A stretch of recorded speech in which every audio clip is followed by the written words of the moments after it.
Game of the Year. That is what we're going to be talking about today, okay? Understand this, bro. The reason I am giddy about this is because, let me tell you something, bro. I'm just going to be honest with you. A toxic trait of mine is I do indulge in internet rage bait, dog, okay? I was going to say internet discourse. Nah, bro. Every single year, when Game of the Year comes around, I'm rubbing my hands together because the absolute, like most sincere rage bait I will hear in my entire life is going to happen in this season, brother. I heard a professional streamer unironically say that Arc Raiders not getting nominated for Game of the Year is because Arc Raiders multiplayer games are a minority in the gaming audience. Bro, I'm tweaking because that is such an unbelievable statement, but oh my goodness, bro, the discourse around that's going to be juicy. And then that got me thinking, dog. I can feed into that. I can give you what my Game of the Year winners are. Not just my Game of the Year, because that would be boring. No. I'm going to give you the best narrative games, the best action games, and you know what? Just for the love of the game, the worst games of the year. What are my least favorite games of the year? Okay, going into this video, we're going to be going through the most popular categories in the Game of the Year, and I am going to give you my top 3, and I'll let you guys debate it in the comment section down below. This is going to be a very debate-heavy video. I'm not even going to say rage bait, bro. I could give the greatest take of all time. I will still get one guy that says, yeah, bro, that take was garbage. Also, race tier list, question mark. Like, I just know that's going to happen, so I'm just going into this, and I'm already smiling because this is going to be a fun video, dude. There's going to be some crass outs here. Okay, if this video is entertaining you, please consider like, comment, and subscribe. We are trying to get to 300,000 subscribers before the end of the year, and if we don't hit that, we're going to get 500,000 before the release of GTA 6, okay? And with all that out of the way, let's get into the video. Let's go. The worst games of the year. That is going to be our first category. I'm going to be your host for this category. And let me tell you something right now, brother. We got some bangers, bro. We have Black Ops 7, Splitgate 2, and Mindseye. And I know some people are going to say, wait a minute. Why is Splitgate 2 on here? Brother, I have never seen a game release and then go back into beta. This game got unreleased, bro. They actually hit, I'm going to go, like, quick save the last checkpoint because I don't want to, like, keep this game out. Like, I'm sorry, we kind of brushed over how crazy that was, and because it kind of, more or less, kind of fell flat, because I like Splitgate. Splitgate's kind of cool. At the same time, though, it's basically Apex Legends with a portal mechanic. And the truth is, bro, that's dope, because Apex Legends doesn't do anything. This could actually have done well. The problem is they really didn't do that much, but we're not going to be covering that yet, okay? I'm going to be going in sections, and the first one that we're going to be covering is Black Ops 7. Bro, how do you release such a bad Call of Duty that even the COD defenders are like, bro, this is ass. This is actually the worst thing that I've ever played. And here's the truth, dog, okay? Like, I've heard a lot of copium coming from the COD audience. I think my favorite one of all time is that nobody ever plays COD for the campaign. Are you being for real? Brother, I'm sorry. COD has some of the most recognizable main characters of all time. And actually, no, not even that. Not even main characters. That's more impressive than that. Dude, I'm going up there to say that COD, in terms of how good its campaigns used to be, had some of the most, if not the most recognizable side characters in the history of gaming as a piece of entertainment. Brother, Captain Price, Ghost, Makarov, Woods. Like, are we being for real right now? Are you really going to hit me with this premium raids bait that I was talking about by telling me nobody ever plays COD for the campaign? Huh? Are we being for real, brother? I reckon there's more people that play COD for the campaign than there are people that play Battlefield for the campaign. Now that we can have an argument with. Brother, what is actually the story of Battlefield 6, if I'm going to be honest with you? But, brother, most people can't tell you the story of Battlefield 6 campaign because they just didn't bother playing it. Most people can't tell you the story of Black Ops 7 because I don't know what the hell's going on. Brother, why is Woods turning into a Resident Evil flower monster? And why am I facing an actual Goliath in the, like, dude, How do you fumble that bad? Oh, well, the multiplayer's not that bad. It's average. Let's just keep it real here, dog. And I'm sorry. Yeah, the multiplayer's going to be decent for a little bit, and then the cheaters are going to come in and absolutely break it, because I swear Activision themselves and Infinity Ward gives away the source code for like $20 and a free Coca-Cola.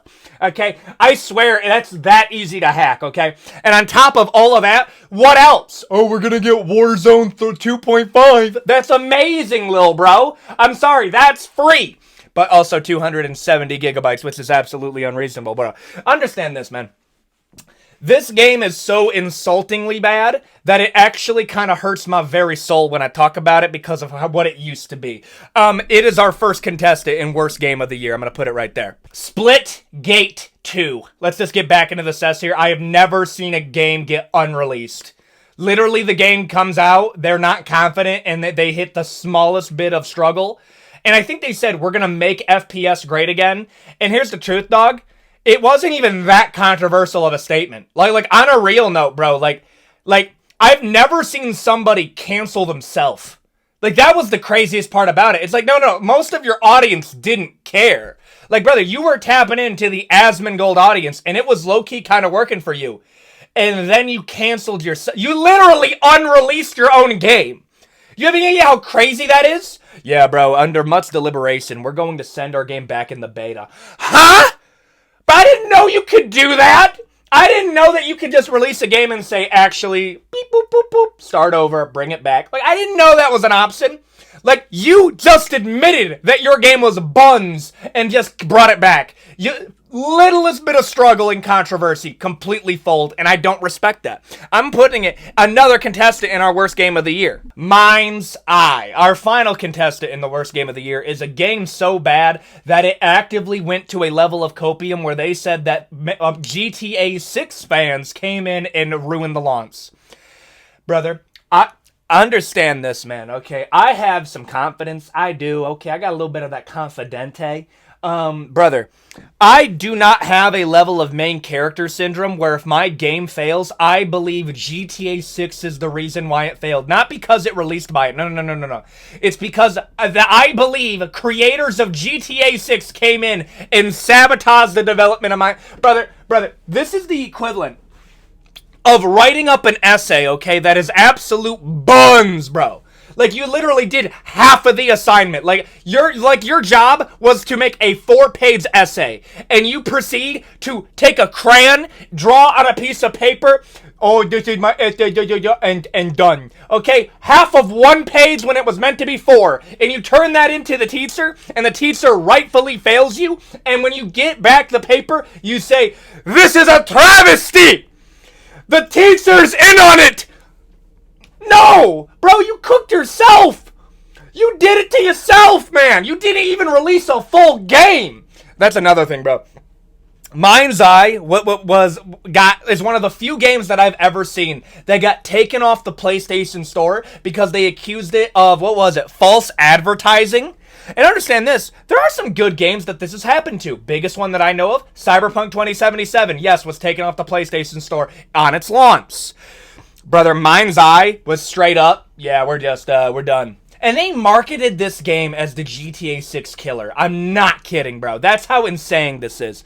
I am putting Mindseye in one of the worst games of all time, and that is our final contestant in this category. And I will rank them on their winners by the end of the video if you want to skip to that. But for now, these are our candidates. Best multiplayer. Our first candidate is going to be Elden Ring Nightreign. Now this one, I'm just going to be honest with you, bro. Kind of lackluster. I understand they just got like a DLC that just got announced where they're going to be adding Artorias, and that is absolutely peak, and I will come back for that. And this is coming from somebody that did really love this game, bro. I'm strolling in as the Archer, and I'm absolutely playing John Wick in a FromSoft game, and I am laying down support and absolutely icing folks for everybody here. Beat the entire game, absolutely love it, absolute gold. At the same time, dog, you can definitely tell this was their first multiplayer game because it suffers from just absolute sear monotony. Now, is it the game that suffers about it the most? No. Is it a pretty good multiplayer experience? Yeah. At the same time, though, I'm going to be real. This being nominated for Best Multiplayer Game of the Year kind of shows that we didn't have a lot of great multiplayers this year. However, I do 100% agree that it should be nominated, and honestly, that is why it has earned the EthanOnEverything nomination for Best Multiplayer Game of the Year. Battlefield 6, yes. I am going to use, and that's another thing, no game can get 2 nominations, and that's the rules that we're going by here. I'm just giving you 1 nomination for best chance, and Battlefield 6, I think, has the best chance at winning Best Multiplayer Game of the Year. Brother, I have not seen a game resurrect hype in a fallen IP, not even a fallen IP, an IP that had so much, like, anger and, like, literal, like, not even ill will, like, literal, like, disgusting. Battlefield, ugh. DICE, ugh. EA, ugh. And actually made a pretty good product. I had a lot of fun with it. I think the class system is really good. I think the weapon play is really good. I think the proximity chat's awesome. I think there's a lot of really good things here. Now, the battle royale that they have, very mid. Nothing really special at all. Very, very mid. There is nothing here. It is just a Warzone clone, and that's the truth, okay? There's a few things that this game does well, is literally just the Battlefield special. It feels like a game out of the 2010s, and at the end of the day, bro, we're so nostalgic for the... Brother, sometimes I feel old. I'm like 23, okay? And I feel old when I start getting nostalgic for 2010s, bro. And some of y'all... You wanna know something's funny? Most of my audience is older than me. I didn't know that, bro. That's hilarious to me. It's like 53% of my audience is older than the age of 23. So I know y'all get nostalgic, and I think that's one reason what Battlefield 6 did a lot and did really good is because it tapped into that nostalgia. And the truth is, dog, I think another thing it taps into is a nomination for Best Multiplayer Game of the Year. That's going in there. Arc Raiders. I'm going to be honest with you, dog. Arc Raider Glazers, low-key, you guys need to be humbled a little bit. This was not winning Game of the Year. Can we just be so for real right now? We are still in the honeymoon phase of Arc Raiders. Here's my take, bro. No game that comes out within a month of Game of the Year should be able to be nominated for Game of the Year. You want to know why? Because you're still in the honeymoon phase. And I've seen it so many times. People get so bought in on the honeymoon phase of a game that they straight up just don't bring up any of the noticeable flaws. And my best example of this is every single COD. Brother, how many times does a COD game come out and, like, for, I swear, a full week, it's the greatest COD ever created, and then it immediately becomes bad after 2 weeks? That is how I feel. You have to wait till after 2 weeks for us to actually say if it's like that good or not. And we're still in that with Arc Raiders. Is it a bad game? Absolutely not. Is it fun? Absolutely yes. Now, it is also kind of monotonous, and that's part of the gameplay loop. But I also believe a lot of the fun that you're having in this game is with other people. And one reason why multiplayer games are going to have a harder time in winning a Game of the Year nomination is purely because a lot of the entertainment value that you get out of a multiplayer game isn't from the game itself. It's from other people that are playing the game. This is what I mean. Every bit of entertainment that you get inside of a single-player game is entertainment that was well-crafted by a gaming developer that was specifically meant for you, the single-player. When you're going in the multiplayer, like, brother, I could give you a stick, and you will have more fun with that stick, okay? If I put friends by it. That's the truth. It's the difference between having fun with your bros and having fun with yourself, okay? That is the difference. That sounds kind of sus. But the point that I'm trying to make here is Arc Raiders is a fine game, a good 8 out of 10. 8 out of 10 is not breaking in the Game of the Year, dog. But it is getting you into a Best Multiplayer Game of the Year nomination. I'm going to put it right in there. Best Action Games. Woo! Woo! Our first nomination is going to be Doom: The Dark Ages. I will say this, Bethesda did send me an early copy of Doom: The Dark Ages and a statue, but I'm going to be honest with you, bro, I would glaze this game for free, okay? But I am going to hit you with some just facts here. This is not the best out of the Doom trilogy. It is not. I still think Doom Eternal is so absolutely insanely good that if Doom Eternal came out this year, I would have nominated it and probably would have made it my Game of the Year. Doom Eternal is one of the single greatest FPS games ever constructed, to the point that I put Doom Eternal in the same conversation that I put, like, Half-Life. Bro, Halo 2. I put Doom Eternal in that same argument for best FPS games ever constructed.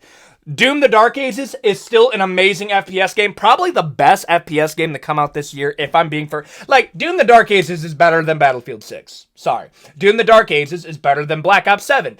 Sorry. Okay? And there's some other games that you can compare it to, but in terms of best FPS, like this segment was going to be best FPS, and then I realized it didn't have a lot of competition. So I changed it to best action game, and the truth is, dog, if we're doing it under those rules, brother, Doom the Dark Ages for everything that it does with the combat, everything that it does with weapon play, everything that it does with the Doom Slayer. Even the story's not half bad. Weapon variety, enemy variety, bro. Like everything that it does in its well-crafted environments, it earns a best action game nomination from moi. And I 100% I gotta give it to him. Hollow Knight Silksong. Yep, indie games low-key kind of sweeping. Now, I'm just going to get ahead of this right now. I did not play enough of Hades 2 to give a good nomination. I am really sorry about that. But, y'all, people that like Hades 2 know it's good, and I don't have to justify it being good to you. Playing Hollow Knight Silksong and playing Hollow Knight, brother, playing those back-to-back, like one of the best gaming experiences that you will have, bro. I can say this right now, probably one of the most well-crafted indie games of all time, and I'm sorry, bro, I know indie games kind of get like this weird, like, I don't know, indie games kind of get treated the same way that like amateur films get treated sometimes, where they're like, oh my goodness, bro, why are you glazing this amateur filmmaker? Because he's trying, and I respect it. I respect that. I will sill for an indie game more than a AAA game. If they're both good, I will praise the indie game a bit more because it was made with a little bit more heart than the multi-billion-dollar corporation that just gives me slop. So yeah, I'm gonna glaze Hollow Knight Silksong a bit. Now, I am gonna say this right now. Is, in terms of personally, because this is also kind of a personal opinions list, this is 100% getting a best action game of the year nomination. I do have a little bit of a bias against Metroidvanias, but that is a testament to how good Silksong is, because it got me into a Metroidvania. The truth is, man, all that being said, how much it improves on the original game, I gotta put it in best action game nomination, no question. Ghost of Yotei. I beat Ghost of Yotei. This game is... This game should not get nominated for best narrative. This story was mid. And I'll stand on this. Ghost of Yotei, from a gameplay point of view, is superior to Ghost of Tsushima in just about every single way. The gameplay of this game is actually so satisfying. The boss fights, the traversal, every part about this game, outside of the narrative, is like a solid 8 out of 10. 8 to a 9 in times. The story is literally like a 6 out of 10, bro. And yeah, that pulls you away from best narrative. This game should not be considered for a narrative prize. This being nominated is absolutely hilarious to me, bro.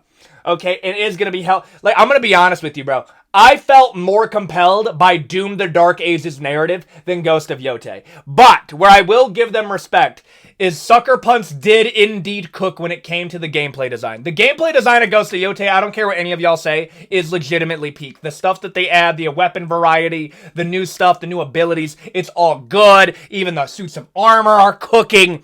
Like, they just went straight in the aura farming and then spent all their stats on that and then just didn't do anything with the narrative. It's that basic. It is one of the most lazily done revenge stories I have ever seen. And here's the truth, dog. That is not gonna hurt. That's gonna hurt you in best narrative. It does get you a best action game of the year nomination, no question. Best narrative games. Now, this one was tough, and I did this one. I remember when I said there was going to be 3 nominations. There's going to be 3 nominations. Well, there's 4 here, but there's one game that I'm very 50-50 on where I'm going to put it, and it might be kind of confusing, so I'm just going to start with it. Split Fiction. I'm going to be honest with you, dog. I don't know if I put this in best narrative or best multiplayer. Like this is the part where I'm confused by, because it is like an obviously meant to be a narrative game, but the enjoyment of this game is so, like, it's leaning on the on its charm, like its cringy millennial core humor.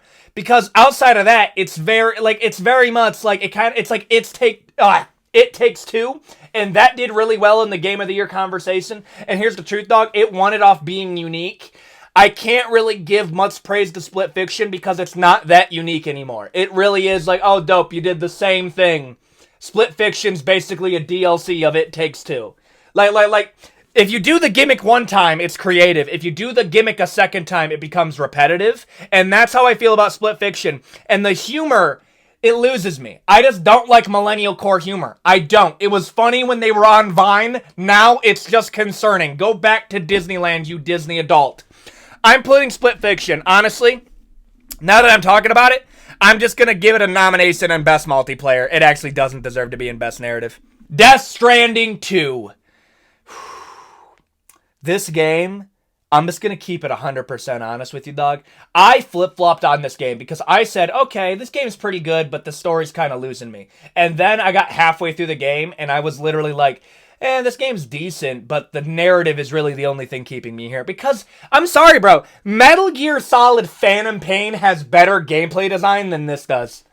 It does. And I'm sorry, dog. I'm keeping the same energy. I will get on Ubisoft for having these big swaths of an open world with nothing in them. And I will point at that, and that's lazy gaming design. It's the same thing with Death Stranding 2. Large open areas with almost nothing to do, but it's beautiful, and it's made in the Guerrilla Engine. Not Guerrilla Engine. Oh my goodness, I'm losing it. It's the one that Guerrilla Games uses. Somebody's going to correct me in the comment section. And this is one of the most well-optimized games of all time. Amazingly optimized game, zero problems really, and it loads in like insanely quick. The narrative is really the only thing that's keeping me here, and this is the only thing that can really give it a nomination in, and I'm just going to be honest with you, I'm not the biggest fan of this game. Not a 9 out of 10, in my opinion. 8 out of 10 I think is fair. Like, I hold this game in the same regard as I do like a Ghost of Yotei, but like, I appreciate the gameplay style of Ghost of Yotei infinitely more. But I do have to give it a Best Narrative nomination. I think that's fair. Expedition 33. Yes, you know this was going to be here, and I'm sorry, bro. I do really love this game. Like, that's like the hard truth that I do got to give you, bro. Like, it does kind of suck because I can tell when some people just didn't take a liking to it, and then there's some people that just didn't play it. But the people that played it and like it, though, yeah, this is one of the single best turn-based games ever played. And the truth is, bro, this is coming from somebody. I'm not a big fan of Baldur's Gate 3. I love XCOM 2. I didn't really like Baldur's Gate 3, but I love Expedition 33. And part of the reason I like Expedition 33 is, in my mind, it is like the perfect in-between between like a FromSoft game and a turn-based game. They have the Sekiro parrying mechanic. I'm sorry, dog. I don't care what any of y'all say. When you hit me with the absolutely goated soundtrack of Expedition 33, plus the parrying mechanic of Sekiro, plus this amazing like boss design, I have to give it to you. There's so much that you can do here. It does the turn-based gaming design really well. And the truth is, man, it does deserve to be in Best Narrative Games of the Year, not even a remote question. It gets a nomination, and it deserves it. Dispatch. You think Dispatch wasn't going to get a nomination, bro? Yeah, they can get snubbed by Game of the Year because it came out too close 100%. But I will give this game a nomination for Best Narrative because I haven't been this invested in a game's narrative in a very long time. And part of the reason why is because it is very much in the Telltale style of gaming. And the truth is, man, I will always have a love for Telltale games because I'll say this right now. Walking Dead, the Telltale series, is one of my all-time favorite games of all time. Not all-time. That was repetitive. And another one, like my favorite Telltale style game, honestly, bro, Detroit Become Human. Detroit Become Human is such a banger, bro. Until Dawn and banger. I remember the anthology series, Man of Medan's really good. There's so many of these games that I really do appreciate. And the truth is, man, is there's not a lot of these games that get made. And I think this game strikes this even chord between, like, it's kind of like an Invincible style of superhero universe, plus it being like a Telltale style game. The voice acting is really good. The cameos are really good. The narrative is good. It's not great. Like, it's not, like, amazing. But it's good enough, and you respect it. You like all the characters in it. The gameplay design's pretty good as well. I'm sorry, bro. Everything being said, it has one of the best narratives. Honestly, yeah, I gotta put it in one of the best narrative games because the narrative literally carries everything. The Game of the Year. Before I give you my game of the year, I will be giving you the winners of every single section that we have gone to, okay? Starting with the worst game of the year, okay? We have Black Ops 7, Splitgate 2, and Mindseye. Automatically, third place is going to go Splitgate 2. The game is not that bad. They just literally canceled themselves, and I'm sorry, bro. That has to go up there. And between our number one and our number two, between Black Ops 7 and Mindseye, okay, we have Mindseye that copes so hard, they made an unfinished game and said it's because of GTA 6, okay? That's a hilarious amount of cope. But then we have Black Ops 7, which is just absolute abomination to my very core, and I hate it. And I'm going to be honest with you, bro. I am going to make Mindseye number 2, Black Ops 7 is the worst game of 2025, in my humble opinion. And yes, I am making a statement here. Best multiplayer game. We have 4 here, okay? And number 1, we're putting at the straight bottom of the barrel. Honestly, dog. Ooh, that's tough. Because it's not my cup of tea, I'm putting Split Fiction. It's not my cup of tea. I gotta put it there, dude. I have to put it there. It's not my cup of tea. And I'm going to keep it there. And that's my whole take on the matter. In third place, I am going to put... Ooh! Honest... Ooh!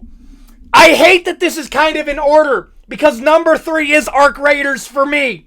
Arc Raiders is the third best multiplayer game that I played so far this year. And that's the sad truth, even after the honeymoon phase. But this is where I'm going to mix it up. Between my number 1 and number 2, Elden Ring Nightreign versus Battlefield 6. I'm going to be honest with you, bro. I love Elden Ring. I enjoyed Battlefield 6 more as a multiplayer experience than I did Elden Ring Nightreign. I'm just going to be real with you. Battlefield 6 in terms of best multiplayer game of the year, yes, I am putting it above an Elden Ring Nightreign, but I do still love Nightreign. It's my second favorite multiplayer game of the year, but brother, Battlefield 6 made me feel young again, bro. And I have to make it as my best multiplayer game of the year. Best action game! Our top 3 is Ghost of Yotei, Silksong, and Doom the Dark Ages. And I'm going to be real here, dog. This is actually the order that I would put them in. I'm not even going to hide the carrot on here. Number 3 is Ghost of Yotei. Number 2 is Hollow Knight Silksong. And number 1, my favorite action game of the year, is Doom the Dark Ages. And I'm standing on business about that, bro. I'm standing on business on that. That is my top 3. Best narrative games. Number 1, we have Dispatch, Death Stranding 2, and Expedition 33. And this is where it's going to come in. In terms of we're looking at narratives, hot take, I was more invested in Dispatch than I was Death Stranding 2. I feel the comments coming in saying that. Death Stranding 2 goes in number 3 for best narrative games of the year. Dispatch goes in at number 2. And I'm going to be real here. Let's get into our game of the year. My game of the year, between everybody that's here, Expedition 33, Doom the Dark Ages, because I'm going over the winners of each of these. Battlefield 6, where am I putting them? Who is my game of the year? The EthanOnEverything game of the year is Expedition 33. I have to give it to him, bro. I am not going to lie. It is that good of a game. But if I had to give a number 2, I'm going to be honest with you, man. We're talking about a Hollow Knight Silksong or even a Doom the Dark Ages. That's where I'm at when picking a game of the year this year. Expedition 33 is an absolute banger. Which would make best narrative game of the year goes to Dispatch, because Expedition 33 can't get 2 nominations in my rule set. Okay, that's really what we're going to be doing it. Those are my winners of the EthanOnEverything Game of the Year special.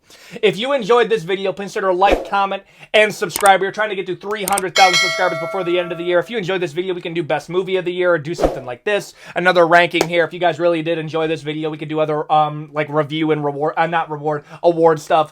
And hit the bell icon to stay notified. We try to put out 5 videos a week. We're starting up another channel to go along with. You'll understand it in a second. Thank you, everybody who stayed along for the video for this long to watch it. It means the absolute most, and I will see you all in the next one. Adios, guys.